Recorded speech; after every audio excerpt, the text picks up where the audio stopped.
পাৰফিউমৰ গ্লাছখন একদম বেয়া হৈ আছে জাষ্ট আহি পালোঁ অফিচত আৰু এতিয়া অলপ মুখখন চাই ল'লোঁ হেলমেট পিন্ধাৰ কথাটো যিহেতু চুলিকেইডাল এনেই অলপ কমিছে বাৰু তথাপিতো অলপ ঠিক কৰি লওক আৰু আজি ব্লগটো ইয়াৰ পৰা ষ্টাৰ্ট কৰিছোঁ hello' everyone welcome back to another blog আৰু বহুত দিনৰ মূৰত মই আকৌ ব্লগ এটা লৈ আহিছোঁ আপোনালোকৰ মাজলৈ কাৰণ বহুত দিন হ'ল ব্লগ মই দিয়াই নাই মোৰ জেগাটো মই য'ত কাম কৰোঁ আৰু ইফালে এটা টিভি আছে আৰু আজিৰ ব্লগটো মই ইয়াৰ পৰাই ষ্টাৰ্ট কৰিছোঁ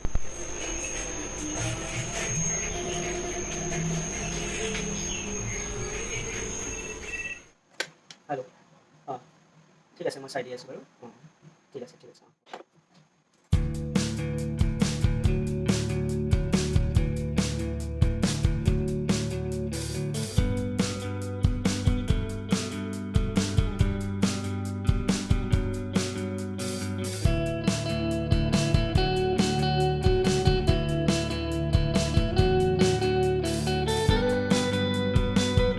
এতিয়া আবেলি 4:30 বাজি আছে এইখিনি টাইমত একাপ চাহ দিয়ে আৰু মৰ্ণিং টাইমতো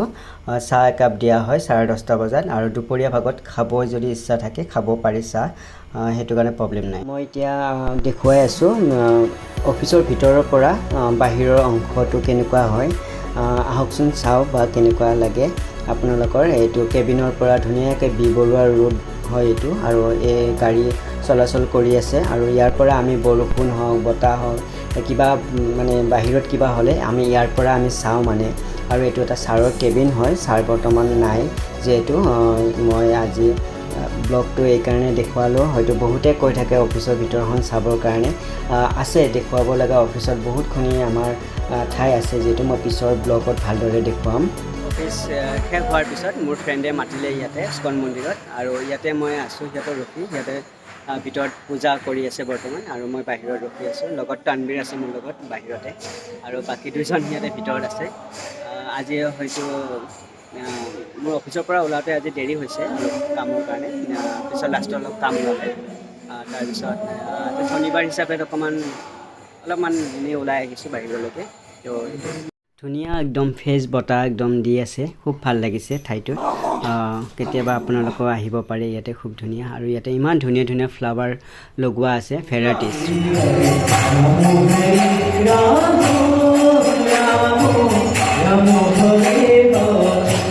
ইস্কন টেম্পল হৈছে হৰে কৃষ্ণৰ আৰু হৰে কৃষ্ণক যিসকলে ফ'ল' কৰে বা পূজা কৰে সেইসকলৰ কাৰণে ইয়াতে ইস্কন মন্দিৰত আহে আৰু এয়া হৈছে উলুবাৰীতে আছে আৰু মাজতে জন্মাষ্টমীৰ দিনাখনেই মই ইয়াতে আহিছিলোঁ আৰু ব্লগ এটা বনাইছিলোঁ ইয়াতে অনাথ আশ্ৰমো আছে সৰু শিশু ৰখা হয় আগৰ ব্লগত মই দিছিলোঁ আৰু আপোনালোকে যদি চাব বিচাৰে ইউটিউবত ফুল ভিডিঅ' পাব আৰু ইয়াৰে চৌপাশটো খুব ধুনীয়া ফুলৰে ইমান ধুনীয়াকৈ ৰাখিছে ফুল ভেৰাইটিজ ফুল ৰখা আছে আৰু মই অলপ আপোনালোকক দেখুৱাবৰ কাৰণে এনেদৰে অলপ ভিডিঅ' কেপছ কৰি ল'লোঁ আৰু বাহিৰৰ পৰা মই অকণমান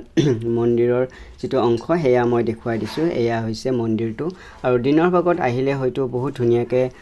দেখিব পোৱা যায় আৰু এয়া বাহিৰৰ অংশ হয় বাহিৰৰ ভিউটো মই দেখুৱাইছোঁ ইয়াতে মই ফুল মোৰ নিজৰ বহুত প্ৰিয় হয় যিহেতু সেইবাবে মই যিহেতু গাৰ্ডেনিং কৰোঁ মোৰ ঘৰত আৰু মই নিজে সেইকাৰণে মোৰ বেছি ভাল লাগে আৰু সেইবাবে মই যেতিয়া ফুল দেখোঁ বা মই ফুলৰ ভিডিঅ' নকৰাকৈ বা ফুল নেদেখুৱাকৈ মই থাকিব নোৱাৰোঁ এইবোৰ হ'ল লিলি পিচ লিলি বুলি কোৱা হয় খুব ধুনীয়াকৈ ফুলি আছে কাৰণ বহুত দিনলৈ থাকে আমি ইস্কন মন্দিৰৰ পৰা ওলাই আহিলোঁ আৰু দুজন ফ্ৰেণ্ড গুচি গ'ল সিহঁতৰ ঘৰত আৰু মই এতিয়া তানবীৰহঁতৰ মোৰ ফ্ৰেণ্ডৰ ঘৰত আহিছোঁ বৰ্তমান আৰু সিহঁতৰ ঘৰৰ ওচৰতে পল্টন বজাৰখন হয় একদম লগালগি তাৰপিছত আমি কিবা নিবৰ কাৰণে আহিছোঁ এতিয়া অলপ চাহৰ লগত নাস্তা খাবৰ কাৰণে ইয়াতে অলপ চাহৰ লগত নাস্তা ল'ব ওলাইছোঁ আৰু এয়া আজি মই অলপ টাইম ইহঁতৰ ঘৰত থাকি টাইম স্পেণ্ড কৰিম ছেটাৰডে আজি যিহেতু অকণমান দেৰিকৈ যাম কালি ছানডে হয় যিয়ে নহওক আপোনালোকে যদি ভিডিঅ'টো চাই ভাল লাগিছে লাইক কমেণ্ট শ্বেয়াৰ ছাবস্ক্ৰাইব কৰি দিব আৰু নতুন হয় যদি চেনেলটো ছাবস্ক্ৰাইব কৰিব নাপাহৰিব থেংক ইউ এভৰিৱান